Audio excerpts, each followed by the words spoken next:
What's up guys, welcome back to Destiny Updates for another installment of the Destiny Drawing Board series. This one focuses on the exotic sniper rifle Closing Time, which is definitely a pretty awesome looking weapon, so let's take a look at what they have to say about it. Tom Doyle, art lead, says, "Carrying this gun is like wearing a badge of honor," then showing a piece of concept art that we've already seen before. After that, Deej says, "There are weapons that speak to you. To look at them is to hear their stories echo through time. To see yourself stalking your prey through the ruins of a place that humanity used to call home, you need only clutch the grip with your fingers." Then we see a pretty cool piece of concept art that also gives us a glimpse of what they envisioned the aiming reticle to look like. Whether or not it'll still look like that in-game, I'm not too sure, but the red reticle there does look cool. Deej then continues, "Closing Time was envisioned to be a weapon imbued with such stories. It wasn't collected from a gun rack at the end of an assembly line. Someone loved it before they too were lost to the dust of our shattered civilization." Tom Doyle says, "It was owned by a group of survivalists operating on the new frontier." Then Deej continues, "Like all exotic weapons in Destiny, the Guardian who packs them on the mission will not be the original owner. These hunting tools are out there in the wild, waiting to be discovered and put back into service." So I think this was already assumed, but this is basically confirmation that every single exotic weapon in Destiny is essentially a piece of ancient fiction, something that was owned by someone else, likely hundreds of years ago, that they heavily customized to be much more awesome than its basic counterpart. And in order to get these exotic weapons, we're gonna have to claim them out in the wild while on our missions or just exploring. Now here's an in-game render of a Titan holding the Closing Time rifle up to his shoulder, ready to take a shot.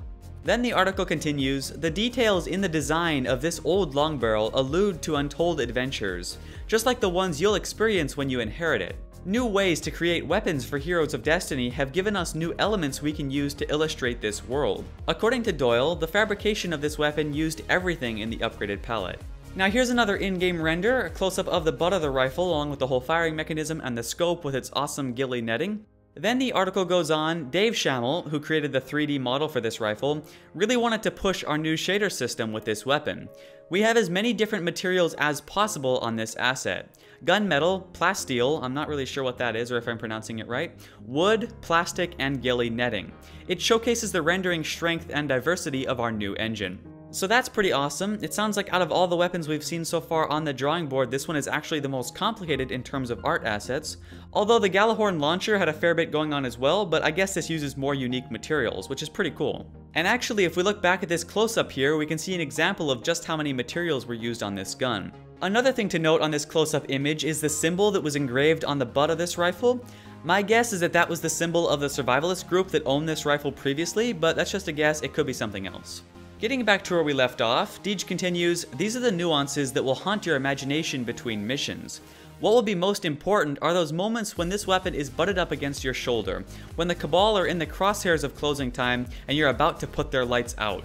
The only story you'll care about will be your own." Then we see a pretty badass first-person view of the rifle. The whole thing looks quite awesome, and I'd have to say, out of the 3 weapons we've seen, I think this is the one I'm most excited for. I think the one I'm most interested in finding, although the other 2, Red Death and Galahorn, were both awesome as well. Then to close it off, Deej of course has his disclaimer, "Destiny is a work in progress." Then ending it with, "All items, details, names, and pieces of random trivia are subject to change or eviction from the public house for poor behavior. So Closing Time, you better be careful, no bad behavior from you, we don't want to see you evicted." So anyways, that's it for this week's Destiny drawing board. I hope you guys enjoyed. I certainly liked this one. Stay tuned for another one next week. I'm sure we'll be getting a closer look at another awesome weapon.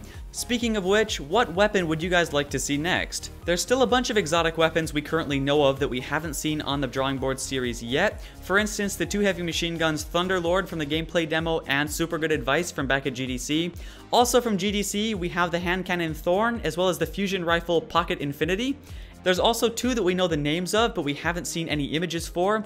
Those are the Cudgel of Xanthor and the Fate of All Fools. So let me know in the comments which one of those you'd like to see next, or if you'd like to see something completely new. But that's it for this video. Thank you very much for watching. I hope you enjoyed. Be sure to subscribe for all the latest Destiny news, and I'll see you in the next update.